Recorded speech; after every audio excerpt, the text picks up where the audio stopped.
Welcome to Talk Back. We have been discussing different sectors and different aspects of the Indian economy in the context of globalization. Today we move away from the world of goods and services to the world of arts and crafts and see how the forces of globalization have affected this sector of our society. To do this, I have with me two very distinguished guests.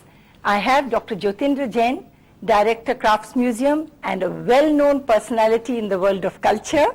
And I have with me here Mr. Gopal, an eminent playwright and director, founder of the famous Akshara Theatre in Delhi. Welcome to the program. Now, as I said, we are living in a world where national boundaries are fading, imports, exports opening up, less control, less role of government. In that sort of a world, how does the economy of arts and crafts and culture work? Jyotin. I mean, without using the word, what you're saying is that in a globalized situation, or as the globalization increases, what happens to art and crafts and culture in this country? First of all, I'd like to say that globalization for last 3-4 years, we have been trying to think as if globalization is a monolithic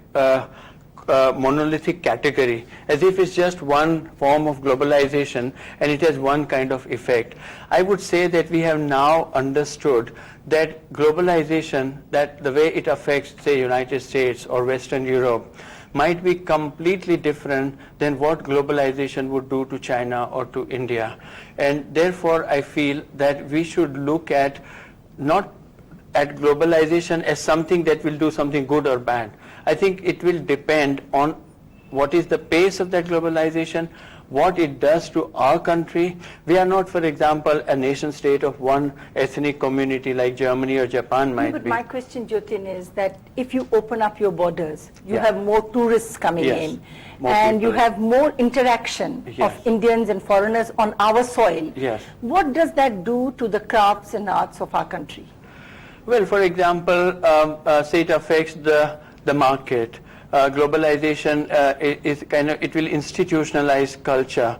Institutionalization would mean it will influence the performance, the criticism, the market, the reviews, everything that is connected with the arts. And in institutionalized setup, I think those artists, whether performing or otherwise, those who live in big cities, those who have access to this entire, all the elements of institutionalization of art, they would gain a lot. But I think in this country there are a lot of folk arts and crafts all over the country, and people who are far and wide living in their villages and making things, I think they would be, in a period of transition of globalization, I think they would be quite affected.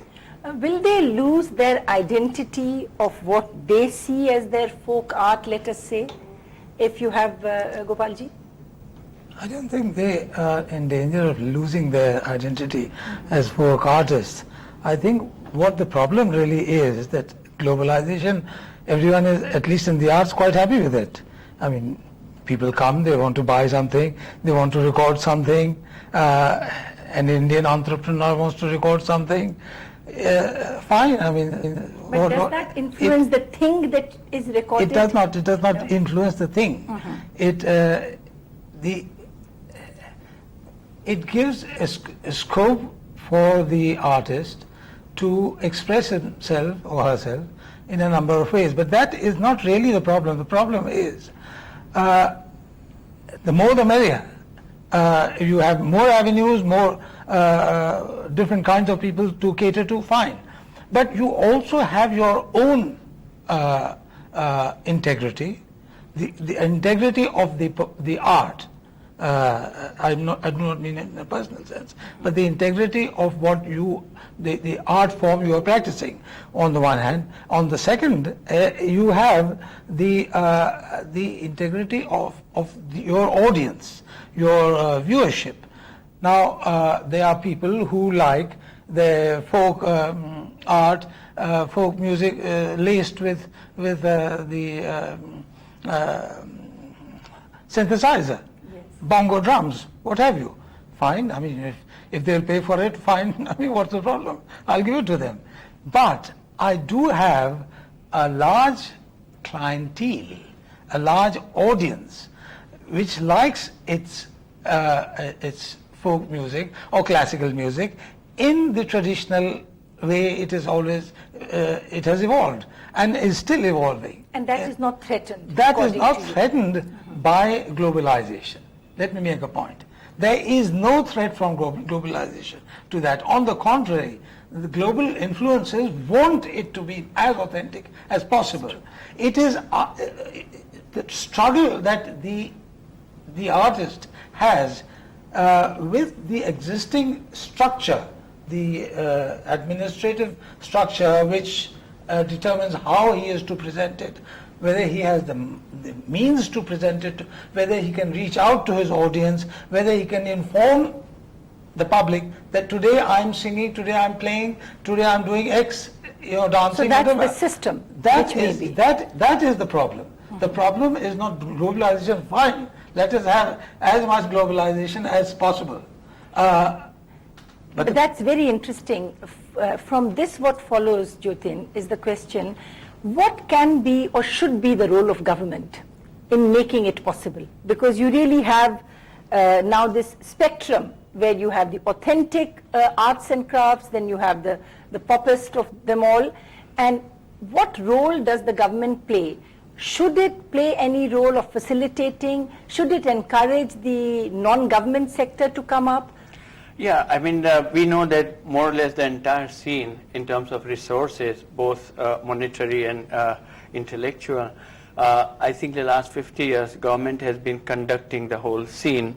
And we also know that it has been, as far as cultural institutions is concerned, it has been more or less a great failure, despite great vision of, say, Pandit Jawaharlal Nehru and the planning of the cultural policy and all good intentions. I think there has been a major failure. I think the reason for this is that government cannot, because government will have to go by its own rules and regulations. It has to follow because it's answerable to people, and therefore it has to evolve a whole structure of bureaucracy. And this bureaucratic structure has really badly influenced our cultural institutions. And I feel Is it changing now then? I think it is changing to some extent with the coming of globalization effect. For example, say the Archaeological Survey of India. I heard that in last 1 year, several monuments have been handed over partially, or partial functions of running those monuments has been handed over to certain private institutions, and it looks like, for example, In fact, private corporations. Yes, right. The Humayun tomb, for example, is doing so wonderful. It was completely a neglected monument, and I went there the other day. I find it's cleaned up, its garden is being done up, its lighting is beautifully done. So I think, but at the same time, I would like to say that we cannot just say that, well, we dump all government institutions because they failed and we start new. I think there is a... No, I think we'll come to that later. Nobody is saying that we dump all government institutions. The question is very interesting. You mentioned the Archaeological Survey of India. Is this a model that can be replicated to other parts of arts and crafts? When it comes to the performing arts, I think the government has to downscale considerably. One talks of disinvestment. There has to be a massive disinvestment from the government in the performing arts. They have to get out of this field as much as possible. How are they in it today? They are in it in that they have any number of laws, regulations, etc., etc., etc. Much of it stemming out of the Dramatic Performances Act of 1876, which has not been scrapped, which came into being, as a matter of fact, to suppress a play called Neel Darpan in Bengal, which was about the indigo workers' agitation. And it was in response to that play that this Dramatic Performances Act came into being. Today it is still on the statute book. There are any number of children of this act, the Entertainment and Betting Tax Act, for instance, which then has got coupled with censorship and so on and on, and there's any number of these. But tell me, surely all over the world, there must be some regulatory framework within which performing arts function. You're not suggesting that the government should not even be a facilitator. No, they can be a facilitator, but not an impediment. Now, the way these laws are interpreted and worked on, they have become, they are obstructing the development of artists, artistic institutions, more than anyone else. Give me an example. Well, to do a play, let's go to Bombay. You need 5 permissions. You go to the police, you go to this, you go to that, you know. By the time and every page of your script is stamped with the censor certificate. I have my plays, I've performed in Bombay. Every page is stamped with the censor's, seal, that this page can be performed. 1, 2, how much can you charge for your tickets? We've struggled very hard to get the government in Delhi to accept that one can charge up to 500 rupees. But the amount of paperwork required to inform the government that you are doing a play, if you are renting a hall, let us say, you can't even begin the process until you get a permission from 3 or 4 government offices, and those 3 or 4 government offices are impossible to handle. So that's very interesting, but here you have a contrary example of what government has done in the field of crafts, where through a government institution of crafts museum. A museum is a place where objects are kept. The performing arts is where the living artist in either case, I think we are all governed by bureaucracy, and as far as fire regulations or these permissions or public occupying public space or parking, I think this is universal, and we need. Maybe our bureaucracy is slightly slower, but those we cannot. No country in the world gets away with. Those are required. No one is saying that fire regulations or parking rules have to be amended. I'm saying what needs to be amended is things like the Dramatic Performances Act, the Entertainment and Betting Tax Act, the restriction on the price of tickets. Now, these are absolutely irrelevant and obstructive practices. I think those, I could see the point of that, but I just want, Jyotin, for you to tell me about your experiences, tell our viewers about your experiences in the Crafts Museum on how you've been able to bring the craftsmen from different parts of India together, and has there been problems being in the government sector? I was lucky to start almost practically an institution.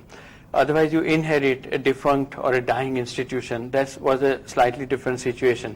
So when I began, I realized that I was working in a museum, and I also realized that we have a very old and outdated model of colonial museum making in this country, which only looked at, in the British time, when the museum first time appeared in this country, it only looked at historical archaeological model as if there were no living practices of art and culture in this country. And the National Gallery of Modern Art came later. But what I'm saying is that they only thought that India, the Orient, the Great Orient, is a country of the past, and as if it has no living presence. So when I took up this museum, I thought my emphasis should not be only on the past, but we have something like 30 million craftspeople and handloom weavers who are self-employed in this country, besides possessing extraordinary artistic talent. So I thought that I have to get contemporary element also into this museum, and therefore in a way I would say that the Crafts Museum we did is an example of a post-colonial museum, in that sense that we are not a colonial museum as perhaps the Indian Museum in Calcutta would be, or the Prince of Wales Museum in Bombay. Its basic structure is like that. Now, taking into account the living traditions, etc., and fortunately we are not a part of the Ministry of Culture, but we are a part of the Ministry of Textiles, and we have been under the Ministry of Industry and Commerce. And this dichotomy came up in the first and second 5-year plan, when it was decided, perhaps ironically and in a way unfortunately, that the people who went to art school, they belong to culture, and the rest of the country who women who produce floor painting, men who do wall painting, people who did embroidery, people who did hundreds of other artistic expression. These all people's destiny was described during the British period and after our independence under the hold-all term called craft. And craft was for marketing. So it went in the beginning, it went to the Ministry of Industry. Then there it remained for about 10 years, went to the Ministry of Commerce where it remained about 30 years. And then a separate Ministry of Textiles it's also a commercial ministry. So all the complete artistic expression of village people is commerce. And contemporary expression of urban artists is culture. So this divide between commerce and culture happened. To set up the craft museum in the way in which you wanted. But it's ironical that whereas the living traditions are really given a beautiful expression in the crafts museum, the commerce part of it, the little shop that you have, is not well stocked. And you go looking for a book and you find a dirty book with torn jacket, which would, I mean, there are instances where I have seen that. Yeah. So the commerce part of it actually is not all that well done as it would be perhaps if you did not have the whole government bureaucratic machinery behind it. So let me put a concrete question to you, Gopalji. What about the kind of patronage that the foundations or corporations give in the West to museums, crafts, performing arts, theatre, etc. Can we not have endowments of that kind where people give money and support these causes? Why is it not happening? It's not happening because the incentives for the private corporations to invest in the arts are almost not there. Don't they have some tax exempt? No, there is no exemption that the corporate bodies get for investing in the arts. It's you know, the rules are much too non-existent. Wouldn't that be a good starting point? For example, but it's true that there is no tax exemption on buying, but there is tax exemption which you have to apply for when you start a charitable institution, public charitable trust. And if somebody wants to give you a donation, and if you have this permission, then the person who donates gets a tax exemption to a certain extent. What I had in mind was something different, you know, because you don't want donations only for charity. You want donations for cultural endowments, craft endowments, so that somebody else can then make it viable by charging a certain price and make it sort of commercially also sustainable. Yeah. Is that kind of thing possible? I think it's possible both within Public Charitable Trust and Societies Act, and you register a trust, whether it's for hospital or culture. Only objectives are different. Registration is the same. Now, as that trust or that society can raise fund and decide whether they want to do an endowment or they want to run the activity themselves. Similarly, the government also can do two things. Government can run an activity, but government can also have certain funds to support activities outside, which the government all the time does. For example, the Department of Culture. Now, Department of Culture, or even my Ministry of Textiles in the Office of the Development Commissioner for Handicrafts or Handloom, we have fund for giving to people to do certain activity related to the objective of that ministry. So I think endowment can be in both places. I have a point to make. The facility that the government institutions have are endless. The facility that the private institutions have, by which I do not mean always institutions that are run by big industrialists, but institutions that are run by artists who have created institutions with great effort and great sacrifice. For them to be able to carry on their work is almost impossible. The government, a government institution, may say we also pay tax, but the government pays that institution to pay it tax. When the private, an artist running his institution has to pay tax, No one gives him the money to pay that tax. He has to feel- gather that money. You know, Now, there's a world of on one difference. side we are talking of de-governmentalization, and on the other side I think it's become a national habit that everything we do, government should do.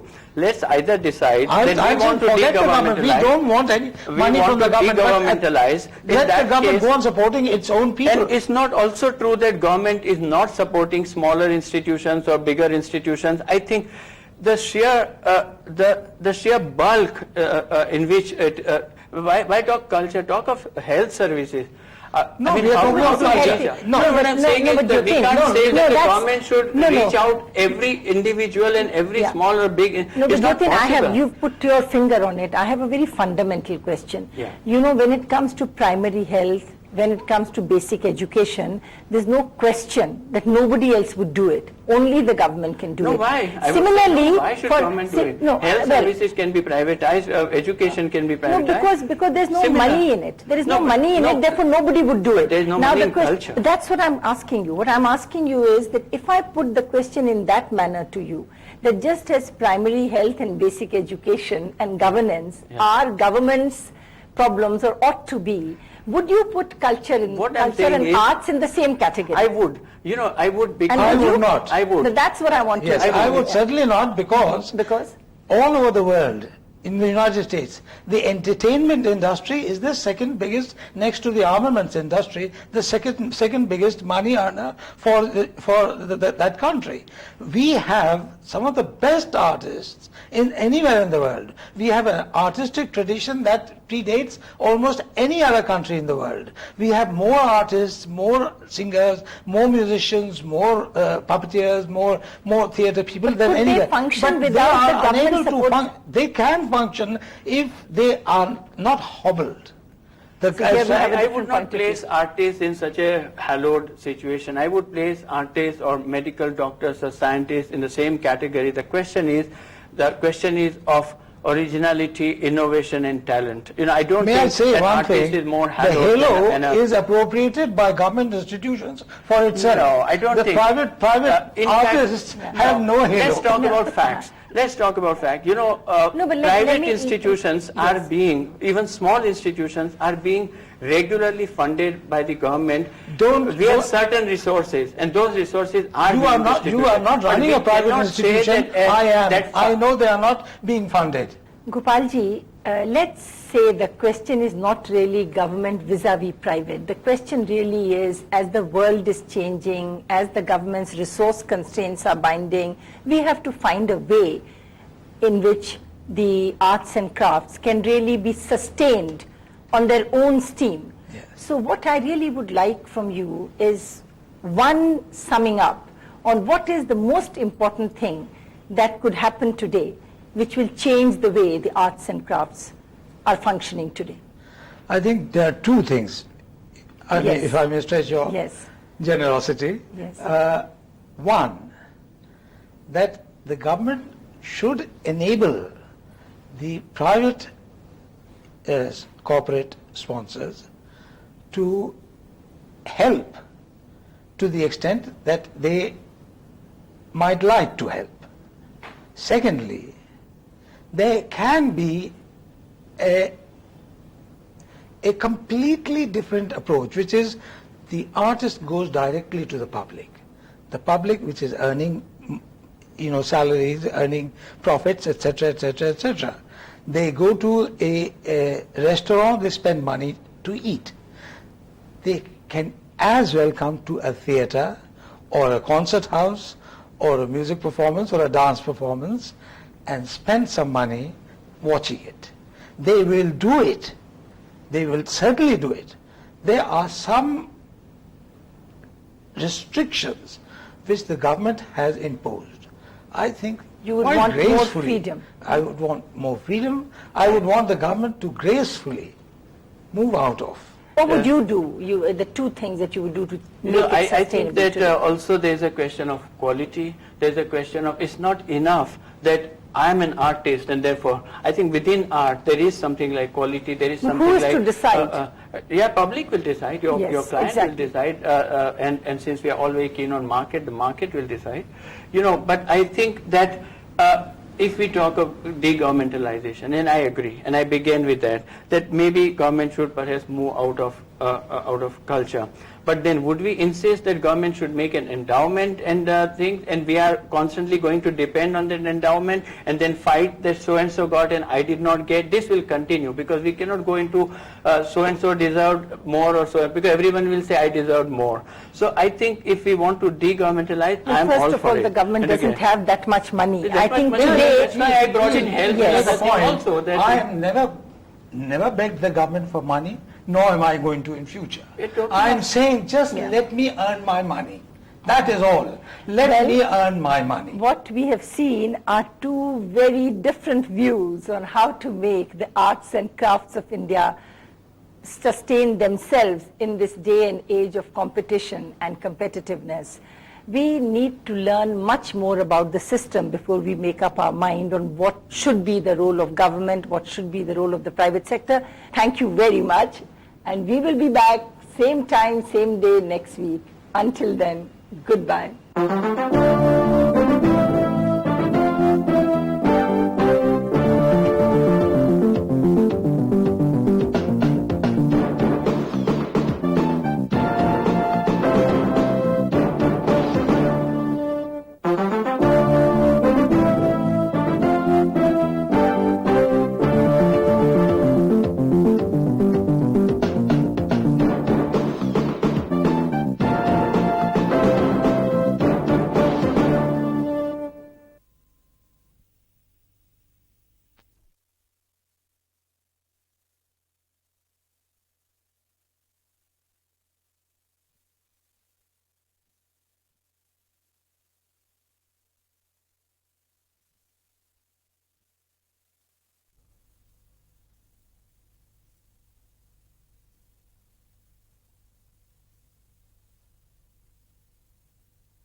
Welcome to Talk Back.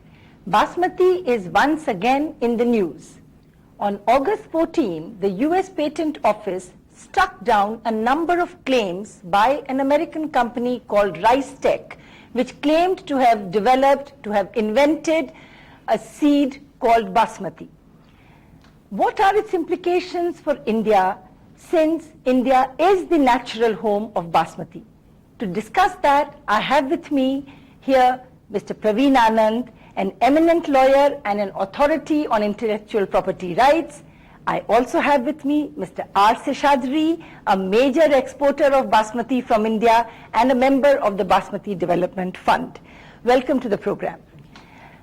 Tell me, Mr. Seshadri, what exactly has happened on the 14th of August, and give us a brief history of how we came to that. In 1997, we filed for trademark violation cases against the rice stick in the UK. As part of the evidence that they presented to the UK courts, they came up in 1998 and said that we have patented Basmati in the US Patent Office. That was the first time that we actually came to know that they had applied and obtained a patent for Basmati rice. In the original patent, which was given to them on 2nd of September 1997, there were 20 claims. And the title of the patent was Basmati Rice Lines and Grains. Our position was that they are most welcome to develop a seed. That is no problem. They have a Plant Variety Protection Act or its equivalent, and they can patent it. Our concern was that the use of the word Basmati in the title. How did they defend it? Well, they defended it on the grounds that Basmati is generic and that Basmati applies to any long grain aromatic rice.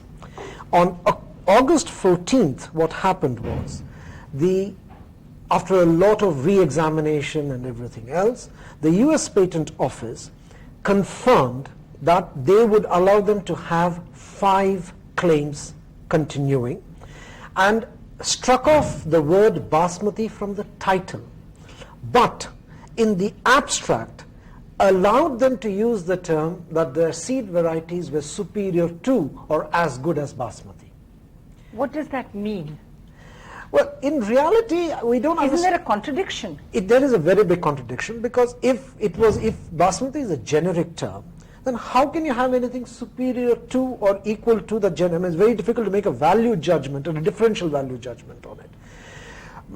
We have to find out why we have to see what to do with that term. But they have removed the term Basmati, and all the wide-ranging claims that they had on the other 15, they struck them down. In fact, in last year, the US Patent Office had struck down 3 claims on APIDA's challenge.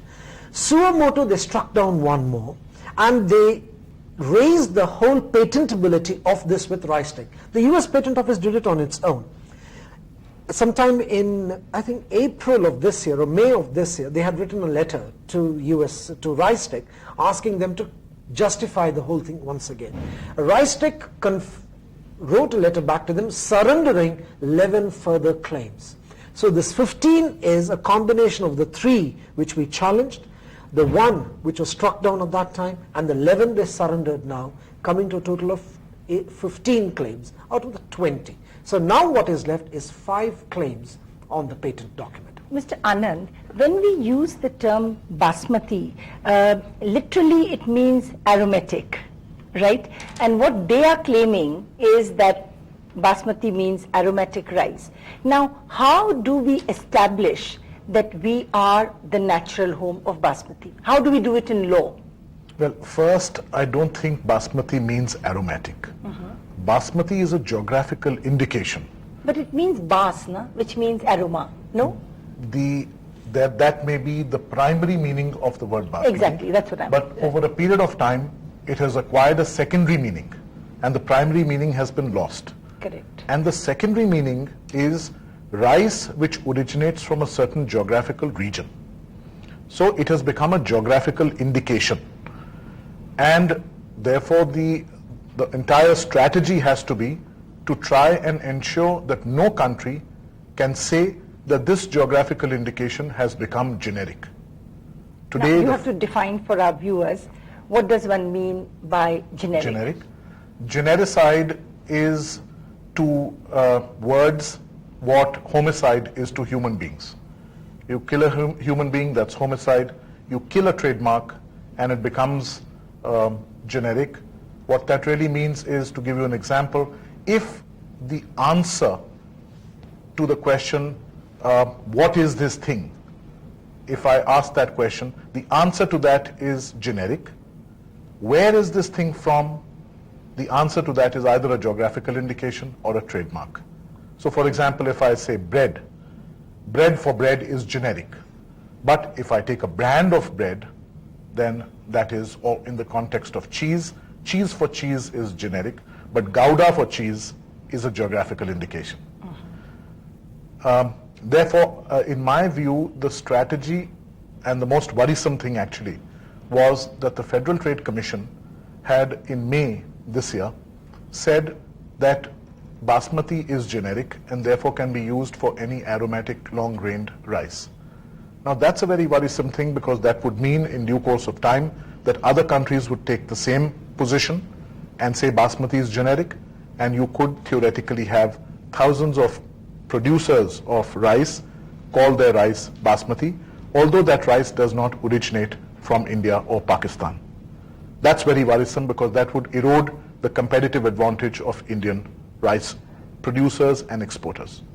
And to avoid that, I think it's important to have a proper strategy. So that strategy has to be developed by us. Yes. And we need to establish in law Yes. that Basmati is not generic. Yes. And how do we do that? We need to actually have what I consider to be a five-point or five-pronged strategy. The first element of the strategy must be to pass a law in India, to pass our Geographical Indications Act. It's not a compulsory element, but it's an important element.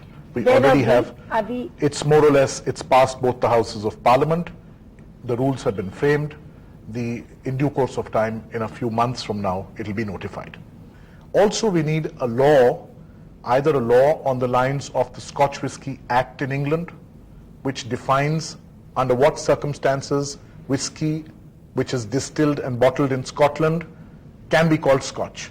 Not everything which is from Scotland can be called Scotch. It has to be matured for a minimum period of 3 years.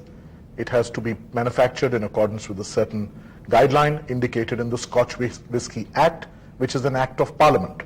So either for Basmati we have a special act of parliament, or at a simpler level, the associations concerned should get together and form something in the nature of Basmati rules. So what is a Basmati gets defined. Exactly, which define the parameters for what is Basmati. That's the second thing. I'll come back to the three more, but how easy it is to define what is Basmati? To be honest, I think it's going to be very difficult, because I think to get the scientists and the trade to get together and have an understanding as to this will be the litmus test a variety shall cross before it is given the status of a Basmati.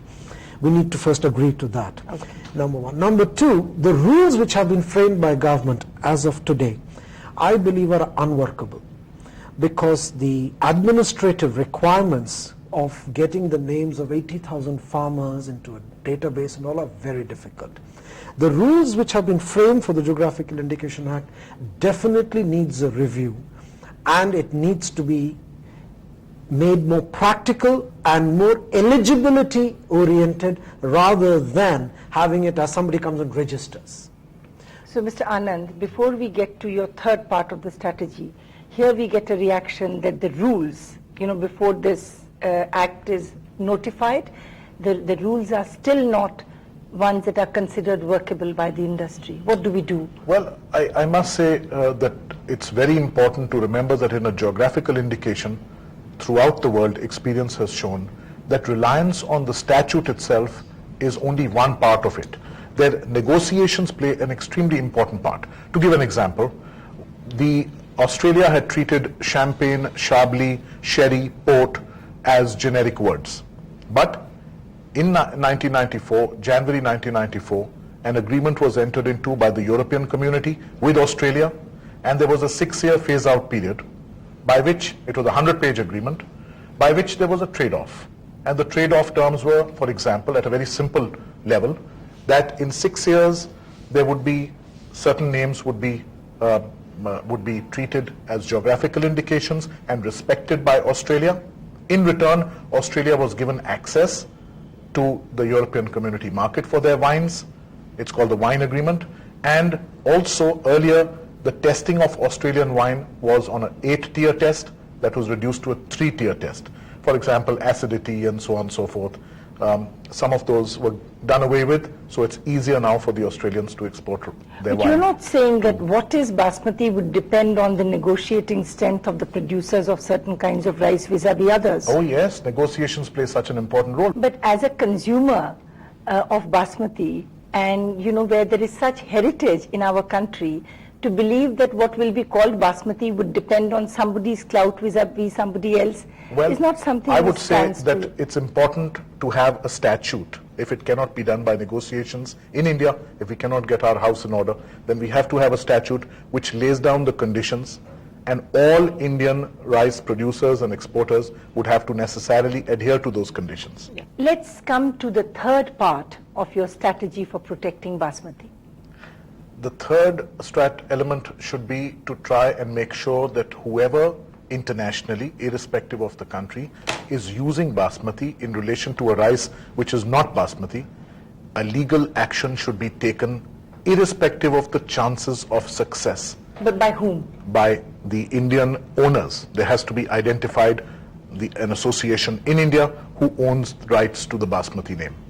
But where would you go with You that would take action? the action in the country concerned. For example, in the case which has been in the news in the United States. I see. That's I see. an important element of the strategy. And what must be remembered here is that in the case of geographical indications, and this has often come in the press, that the reason why an action was not taken or cannot be taken is because people have been using basmati in those countries for a considerable period of time, and there would be acquiescence.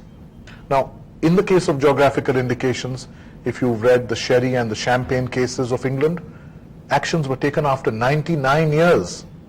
So in the case of geographical indications, acquiescence standards are completely different from what they are if there is one owner. If there is one owner, the moment he comes to know, he is expected to take an action. You cannot tolerate that he allows time to go by. But where there are hundreds of owners, then the standard of acquiescence falls. Because collectively, when did they get the wisdom that they had the right to take an action? Was much later. Yes. So there is a greater tolerance, so that even if people have been using basmati for 30 years, an action is still feasible and should be taken. May I ask you a question before you get to your fourth point? These days, with civil society activism, sometimes NGOs come into the picture, and they also want to take actions or start a case. Would what you suggest, would that mean that must be the legitimate body that takes action, or anyone can take action? This would depend entirely upon US law, and to my knowledge, US law does not permit a non-proprietor of the geographical indication to take an action. So it would have to be the proprietor in India, which would have to be one person. Like in the case of Scotch, it's the Scotch Whisky Association that takes actions all over the world to protect the name Scotch or any other indication. Mrs. Seshadri, I'm not sure that I fully understand, but I believe that in the Rice Tech case, there was an NGO. Yes. What had happened, and then there was some talk about how that complicated the case. What is it that happened? Well, actually, there were two NGOs who got together and filed a petition to the Federal Trade Commission saying that they must change the labeling rules to disallow American rice being sold as basmati. Unfortunately for us, the Federal Trade Commission decided to vote unanimously against that petition, and they ruled. And this is actually probably the first formal ruling from the US government, saying that no, that there is absolutely no problem, and in effect saying that basmati was generic. If I may just go back to what Pravin was saying, the problem with basmati, bulk of the strategy, he said, is already being followed today. For example, under the Basmati Development Fund, which was set up in 1995, the trade had recognized this threat. In 1994, we wrote a letter to the government. 1995, the Basmati Development Fund was set up. And today it is fighting in about 25 jurisdictions, 40 cases. And we have won a great deal of them. In fact, Rice Tech's own trademarks, Texmati, Kasmati, Jasmati, all have been revoked in the UK courts. They are not but allowed not to use. in the US. No, let's leave the US out for the moment. Let's Yes. look at all other countries outside of the US. Yes. Outside of the US, the European law today recognizes that basmati comes only from India and Pakistan. For example, as part of the negotiations done by government, in 1995, Government of India obtained a concession for only Indian basmati under the WTO of $300 per ton. Pakistan basmati got only 50 and the Americans got nothing. In fact, in 1995, the Americans at that time claimed that why was American basmati not allowed the same duty derogation as Indian basmati. So the negotiation aspect, fighting trademarks all over the country, and having a fund which backs up its threat meaningfully and credibly. And today we've won a number of cases. Can I ask you, on what basis do you make members of the Basmati Development Fund? Are these Basmati exporters who are entitled to be members of the Basmati No, Development? there is no membership or anything. It is actually the fund is contributed to by the trade out of a cess out of every ton of rice that they export. Exported. Okay. And the Government of India administers that. Okay. And it's a fund completely separate. And there are exporters who sit on that board, and the minutes are very widely circulated. But supposing I export some rice and I call it Basmati. And now how would you, I mean, I pay the cess, I call it Basmati. How do you control that? I'm coming back to the definition question. Okay. There is a basmati control. See, this is what I was saying in the beginning. There is a very clear understanding in commercial terms as to what basmati is. The problem comes when peripheral users of it tend to use it in a, well, I shouldn't use the word abusive manner, but they tend to dilute its brand equity. Now, there are very clear rules and regulations today for basmati export. There's a standard, etc. But these standards definitely need to be improved, keeping in line present-day requirements. These standards were framed in 1980, and which is what has been done. And in fact, Government of India has put out a draft standard, notified a draft standard on the 1st of March. The problem is getting scientists and the trade and everybody to agree to one common standard. But Mr. Anand, then would you say that the Basmati Development Fund could play that role that you are advocating for?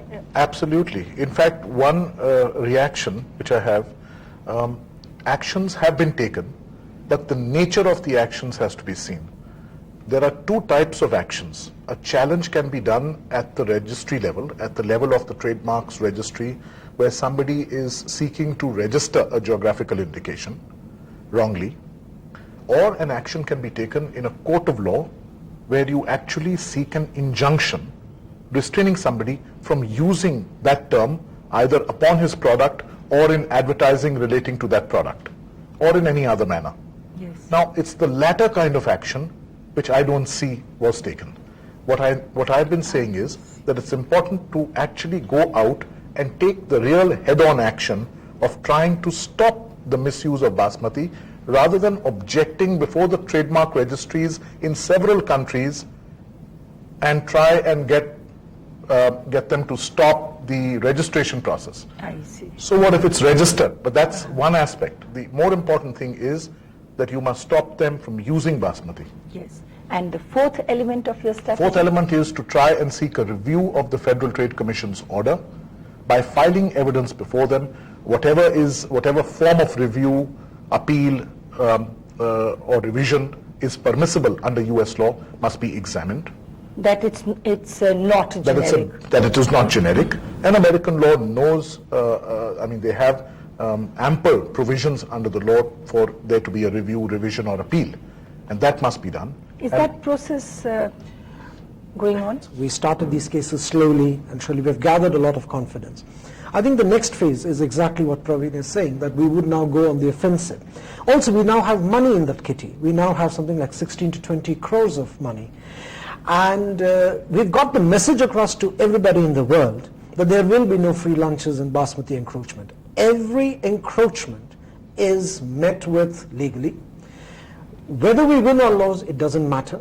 And in reality, the encroachments have actually dropped over the last few years. But how easy is it for you to assemble the evidence to prove the case?